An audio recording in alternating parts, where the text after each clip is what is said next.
यूं तो भारत की कई ऐसी दास्तां हैं जो इतिहास के पन्नों में दर्ज हैं। साल का 119वां दिन 29 अप्रैल भी कई ऐतिहासिक घटनाओं का गवाह रहा है। इसी कड़ी में जानेंगे आज 29 अप्रैल को देश दुनिया में क्या हुआ था, कौन सी बड़ी घटनाएं घटी थी जिसने इतिहास के पन्नों पर अपना प्रभाव छोड़ा। नमस्कार, प्रदेश तक के इस ऐतिहासिक कार्यक्रम इतिहास के पन्नों से मैं प्रशांत मणि त्रिपाठी आपका इस अनोखे कार्यक्रम में बहुत बहुत स्वागत है।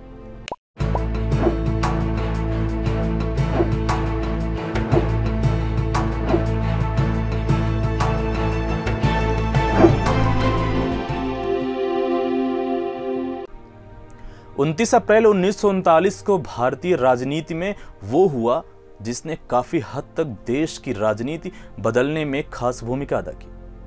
कई भारतीय इतिहासकारों द्वारा ऐसा कहा जाता है कि अगर भारत की आजादी के समय नेताजी सुभाष चंद्र बोस जीवित होते तो वही भारत के निर्विरोध प्रधानमंत्री चुने जाते।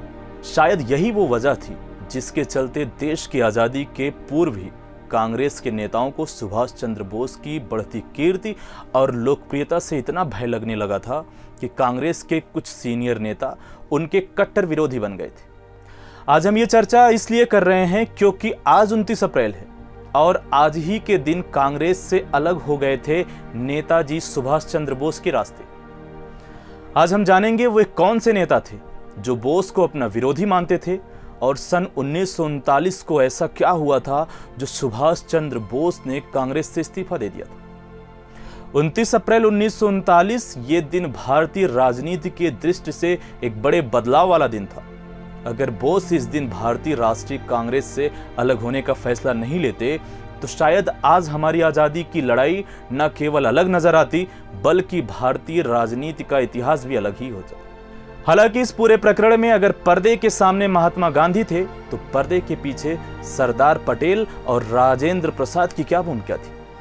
वैसे तो कई ऐतिहासिक किताबों में इसका जिक्र है, मगर खास तौर पर रुद्रांश मुखर्जी की Nehru and Patel parallel lives और लियोनार्ड गार्डन की ब्रदर्स अगेंस्ट द राज, ये दोनों किताबें कहती हैं कि सुभाष चंद्र बोस 1938 में कांग्रेस के राष्ट्रीय अध्यक्ष बने और उन्होंने बतौर कांग्रेस अध्यक्ष आजादी की लड़ाई में बढ़ चढ़कर हिस्सा लिया और अंग्रेजों को नाकुचने चबाए।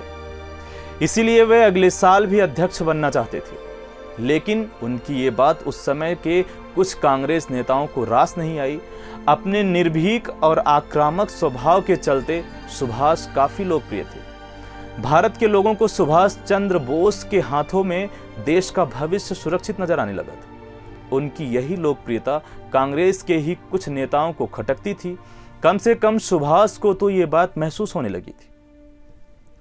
ऐतिहासिक लेखकों के अनुसार इसकी वजह यह है कि उन दिनों बोस जी ने अपनी पत्नी एमिल शेंकल को पत्र में लिखकर कहा था कि ये संदेहजनक है कि मैं अगले साल फिर से कांग्रेस पार्टी का अध्यक्ष बन पाऊं, क्योंकि कुछ पार्टी के ही लोग गांधी जी पर यह दबाव डाल रहे हैं कि इस बार कोई मुसलमान अध्यक्ष बनना चाहिए।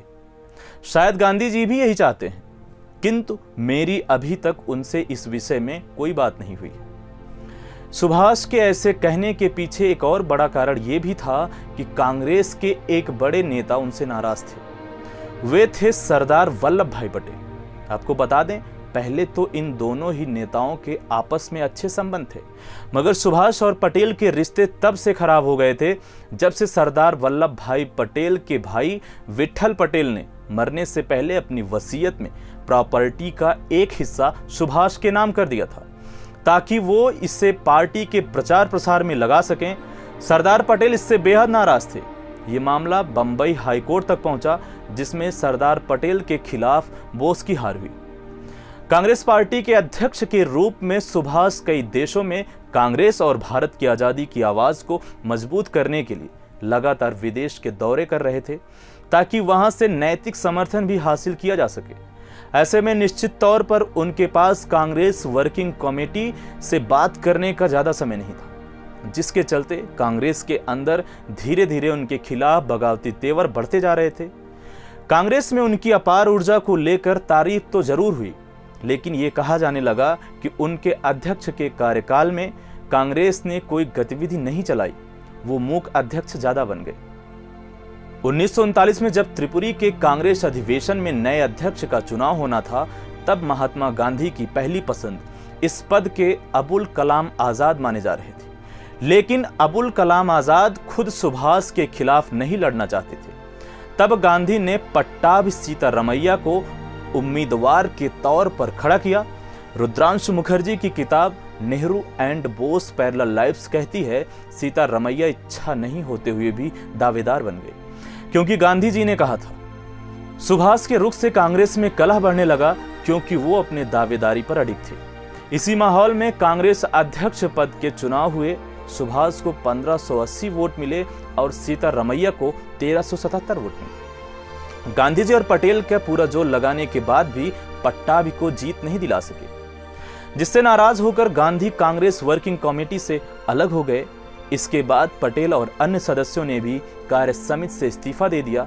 हालांकि इसके बाद भी नेताजी सुभाष चंद्र बोस ने गांधी जी से मिलकर टकराव टालने का प्रयास किया, लेकिन हालात लगातार बिगड़ते गए।